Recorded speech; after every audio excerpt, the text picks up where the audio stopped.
일반 세포가 독감 바이러스에 감염된 모습이다. 대부분의 세포가 괴사되어 있다. 하지만 오레가노와 어성초 추출물을 넣은 경우 살아남은 세포들의 모습이 꽤 눈에 띄었다. 특히 어성초 같은 경우에서는 저희가 기존의 독감 의약인 그 타임플루와 거의 대등한 수준의 항바이러스 활성을 갖고 있는 것을 확인을 했고요. 오레가노 같은 경우도 아직은 추출물 단계에서 활성을 분석을 한 것이지만은 기존 의약인 그 타임플루에 비해서 항바이러스 활성이 50% 내지 60% 정도 되는 것을 확인을 했습니다. 라벤더 밭이 끝없이 펼쳐진 프랑스 남부의 디뉴 지방. 이곳 사람들에게 라벤더는 향기로운 풀 그 이상이다. 디뉴의 마을에는 우리의 방앗간처럼 라벤더 기름을 짜주는 것이 많다. 라벤더를 고온에 푹 쪄내면 특유의 향이 담긴 꽃물과 오일이 분리돼 추출된다. 이렇게 해서 나온 오일의 양은 겨우 2-3리터. 귀하게 얻은 라벤더 오일은 디뉴 사람들의 다양한 민간요법에 쓰여왔다. 특히 노인분들이 라벤더 오일을 많이 쓰세요. 전통이거든요. 제가 어렸을 때도 어른들이 귀 뒤에 라벤더 오일을 발라주곤 했어요. 그러면 머리에 삐가 생기지 않습니다. 그리고 잠을 잘 자라고 베개에도 뿌리고 벌레 물린 데도 바르곤 했어요.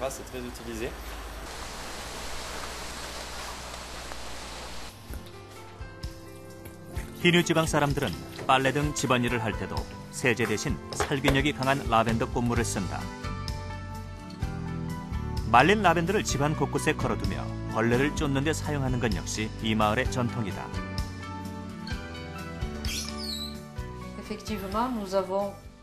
라벤더 오일은 집집마다 상비약처럼 비치된 디뉴 사람들만의 귀한 자연 치료제이기도 하다.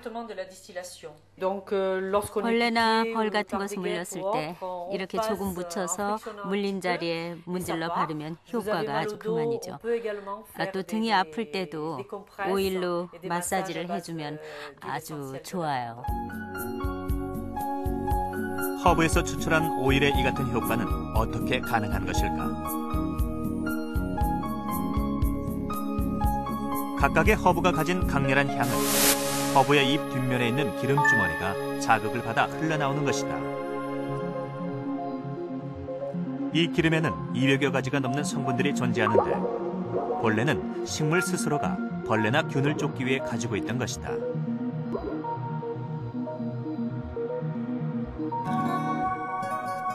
그래서 허브에서 추출한 오일에는 다양한 항균 능력이 존재하는 것이다.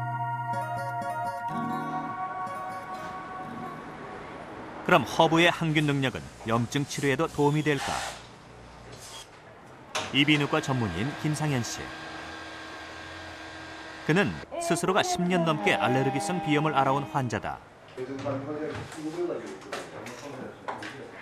수술은 물론 여러 가지 치료를 받았지만 증상은 계속됐고 약의 양은 요란만 같다. 그때 그가 찾은 것이 바로 아로마 테라피였다. 최근에는 테라피스트 자격증까지 취득해 자신에게 맞는 오일을 블렌딩에 사용하고 있다. 이제 고통스러운 비염 증상도 아로마 오일을 이용해 완화시키고 있는 것이다. 제가 알레르기 질환을 한 10년 정도 앓았습니다. 그러다 보니까 약도 많이 먹었죠. 그리고 부작용도 많이 생겼었죠.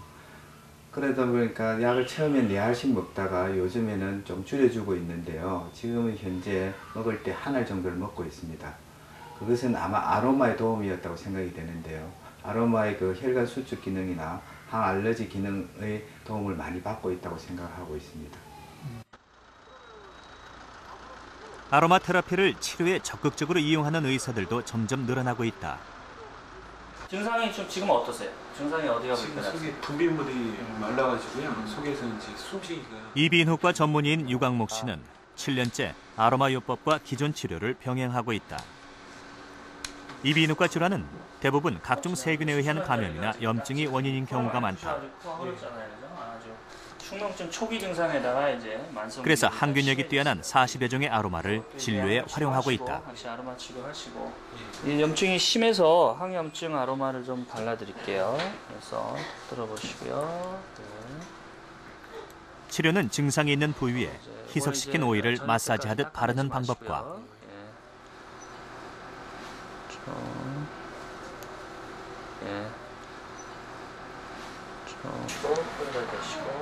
네뷸라이저라는 기계에 아로마 오일을 떨어뜨린 후 한 방울 정도 넣어드리겠습니다.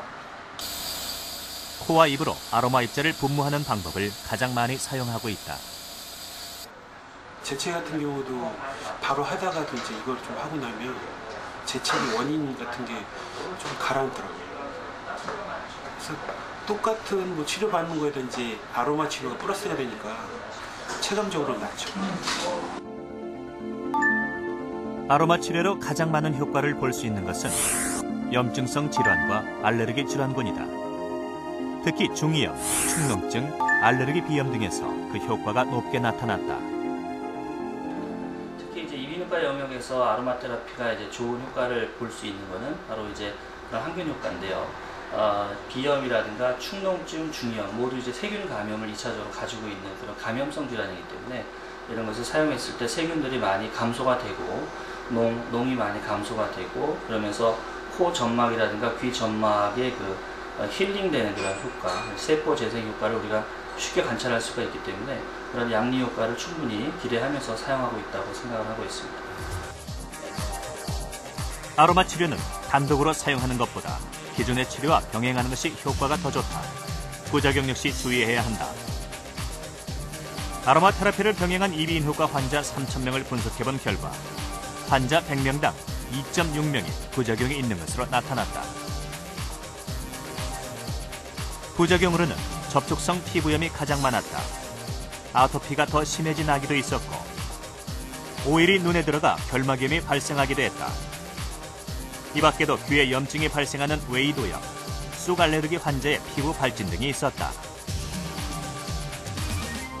부작용이 많이 생기는 이유는 사용하시는 분들이 너무 욕심이 많아서 그렇습니다. 치료 효과를 너무 과신하거나 맹신해가지고 원액을 사용한다든가 그 안전 가이드라인을 넘어서는 그런 용량을 사용하는 것이죠. 그래서 그것을 이제 부작용을 피하시려면 저용량으로 희석해서 사용하는 것이 좋고요. 보통 1%에서 2% 정도로 희석을 해서 마사지를 하거나 국소 도포를 하시고 원액을 흡입하는 것은 가급적 자제하시는 게 좋습니다.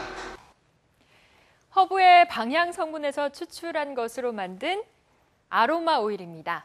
최근 미용과 건강을 위해서 이 허브 오일 사용하는 분들 많으신데요. 요즘은 흔해진 이 아로마 테라피라는 용어는 20세기 초 르네라는 프랑스인이 처음으로 사용하기 시작했습니다. 화학자였던 그는 화장품 제조를 위한 실험을 하던 중 손에 가벼운 화상을 입고 우연히 옆에 있던 라벤더 오일에 손을 담갔는데요. 그 후 놀랍게도 통증이 서서히 가라앉는 것을 확인하고는 그때부터 허브 오일의 치료 효과에 대한 연구를 시작하게 됐습니다. 그것이 바로 아로마 테라피의 시초가 됐습니다. 향기로 치료한다는 뜻의 아로마 테라피는 아로마 오일을 흡입하거나 몸에 침투시켜서 몸과 마음을 치료하고자 하는 것입니다.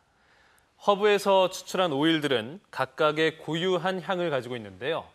이 각각의 향들이 저마다 다른 치료 효과를 가지고 있음이 최근 밝혀지면서 이 허브 오일에 대한 관심이 뜨거워지고 있습니다. 이 미용뿐만 아니라 의료계에서까지 활발하게 이용되고 있는 이 향기 치료의 현장을 만나보시죠. 잘 지내셨어요? 네. 올해 54살의 방경순 씨. 최근 체중이 갑자기 늘어나며 관절염 증상이 악화됐다. 그 체중이 또 하지만 현재 위장 장애가 있어 약물 치료는 어려운 상황이다.